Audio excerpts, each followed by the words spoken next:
এখন বাজে 8:30, 8:45 বাজতে যায়। এখন আমরা আছি রানাঘাট স্টেশনে। কি করব জানি না। আমরা এখন সাপ মেরে ব্যাঙাচি খাবো। কি করব জানি না। আমি বিয়ার গিলস এমনি চলে এসেছি একটু ঘুরতে। এত রাত্রেবেলা হঠাৎ করে মনে হচ্ছে একটু ঘুরে আসি, তাই চলে এসেছি রানাঘাটে ঘুরতে। চলো কি করা যায় দেখি। Welcome back to my channel. On করে দিয়েছি। হ্যাঁ, ট্রেন না পেয়ে আপনার কেমন লাগছে? ভালো না, একদমই ভালো না। আমি তাড়াতাড়ি করে এসেছিলাম। চেতনাটা আমার এইখানে রাখতে লাগছে ফোনে। ট্রেনটা 2 মিনিট দাঁড়ালেই আমরা কিন্তু পেয়ে যেতাম। বাজে গন্ধ বেরোচ্ছি বাথরুমের।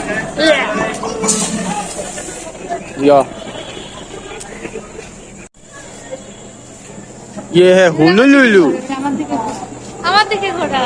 ये देखो।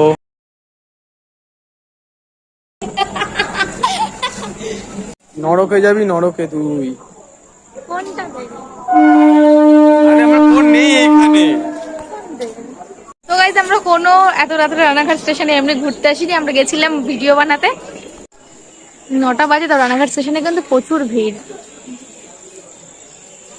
আপে ভিড় হয়েছে কিন্তু ডাউনটা ফাঁকা।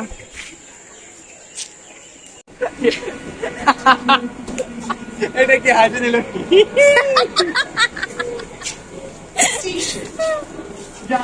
শোনা চা খাই, চা খাই। এই তো কেমন একটা ভাব দেখাচ্ছিল, এখন থেকে গেলি কেন? অন করি।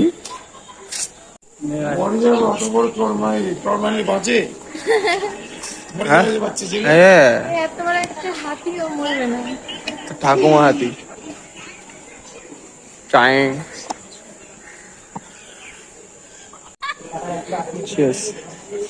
অর্ধেক খাওয়ার পর চেস করে অসভ্য মহিলাটা। কি করছিস এটা? কি করছিস? আরে অনেক 50-50 ভাই এটা। নিজে বেশিটা নিয়ে আমাকে কমটা। হ্যাঁ, এই দেখো ফাইনালি আমাদের ট্রেন চলে এসেছে। এখন যাবো আমরা Ganga Digha. Digha?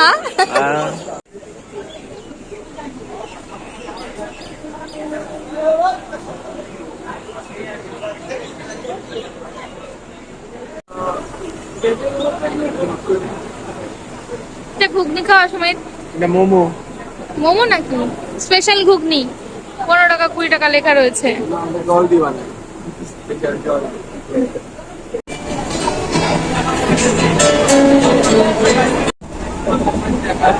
This train will go up to Shiraka. The next station is. আমরা নেমে পড়েছি মদনপুর স্টেশনে। এবার আমরা বাড়ির দিকে যাব। আর এরকম ভিডিও দেখতে চাইলে চ্যানেলটা সাবস্ক্রাইব করে একটা লাইক করে দিও। তো দেখা হচ্ছে আর একটা নেক্সট ব্লগে। টাটা।